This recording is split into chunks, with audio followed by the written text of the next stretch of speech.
Hey, Bourbon family, welcome back to Whiskey Phoenix, where smooth is optional and fire is mandatory. Happy Saturday, fam. How are we holding up? I don't know what happened to the beautiful weather, the 80-degree weather that I had on Thursday, but it has just been downhill since then. Friday was in the 40s. I think we made it 40.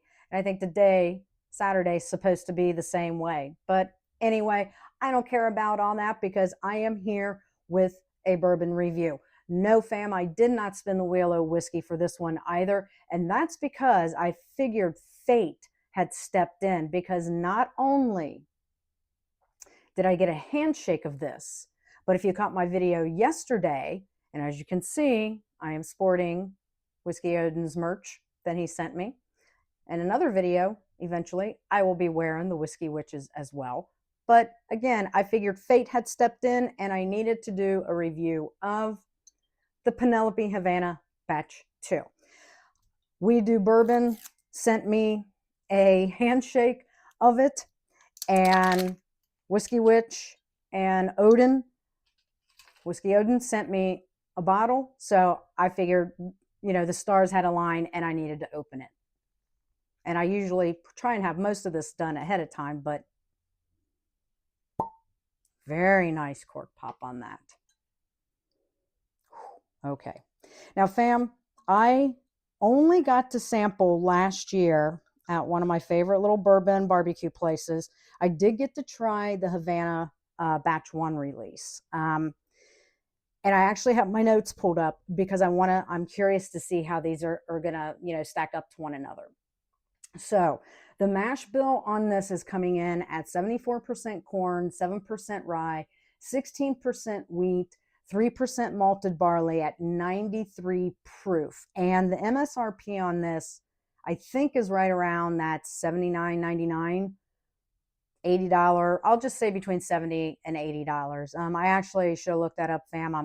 I think I got too excited today being able to get into this. So let's get into this nose.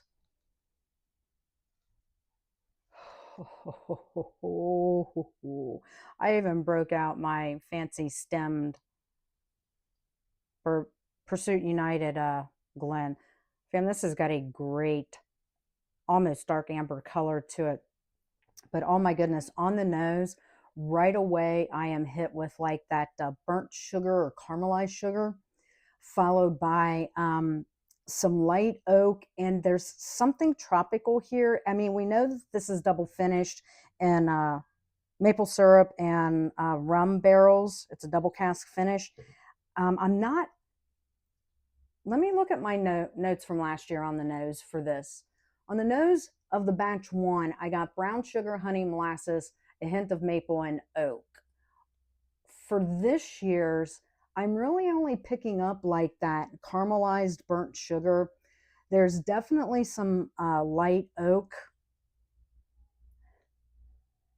And I'm not picking up, like last year I picked up a lot, I felt, of the rum cask finish, but I'm not really getting it this year. It seems like they toned it down. But there's something tropical to this is all I can say. Let's see what it tastes like.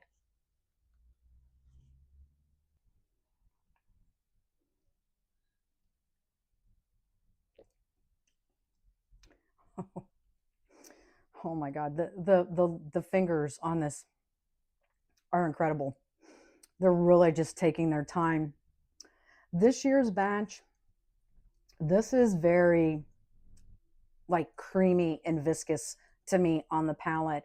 That caramelized sugar, brown burnt sugar, whatever you want to call it, I got on the nose, is giving way to more like molasses with some brown sugar, and there's some kind of like a candied or dark fruit going on here as well.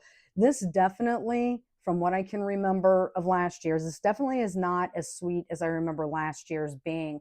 My notes from last year on the palate was it was rich and viscous, brown sugar, vanilla, caramel, maple, and a hint of fruit. I'm not picking up as much of that sweetness that I got last year. For me on the palate, this is a pretty long and lingering finish as well, which I'm pretty sure last year's was also. Um, all of that kind of gives way to like some toasted, like light toasted oak on the palate, and some vanillas like coming through as well. This is just, oh my yum.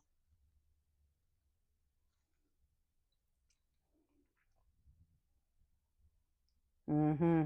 Mm-hmm. Oh gosh, this is just, and I'm actually like, there is a little bit of sweetness on the finish on this as well. But last year seemed like it was, um, there was, it was sweet, but like that maple really came through in last year's for me. And I got some dark brown sugars and some spice. I'm not really picking up a whole lot of spice on this batch two from 2026. Now, fam, a lot of you know, if you watched any of my videos, that last year's Penelope batch one Havana finished in my, it was number one of my 2025's uh, bourbons that I got to try. I know a lot of reviewers, a little bit of the research, or they some of the research is saying that they noted a heavy maple influence on this one. Honestly, fam, for me, compared to last year's, I feel like last year's had more of a maple influence than this year's does. I don't, for me personally, I don't rank this up there as like a dessert type of bourbon, because I'm just not getting a lot of sweetness on it. And maybe it's because I just opened it, it's a fresh crack. Um, I'm not really sure, but I just, from what I remember last year and looking over my notes, it definitely is not. It's not coming across as sweet as I remember last year's being. So, with all that said, fam, on the Whiskey Phoenix rating scale, this is going to come in at a Phoenix. This is very bold and very memorable. And in all honesty, fam, being a huge Penelope fan, loving Havana's last year, I honestly think that they did a better job with this year's release, the 2026 batch two release of Havana, than last year's. I think people will find this much more enjoyable than the hit or miss that I was hearing last year. So there you have it, fam, on this happy Saturday. I know this video is a little longer than my others, but I did want to do a comparison as well, since I did get to try last year's. As always, fam, if you are partaking on this happy Saturday, please drink responsibly and remember, stay sharp, stay burning, rise again, and I will see you in the next one.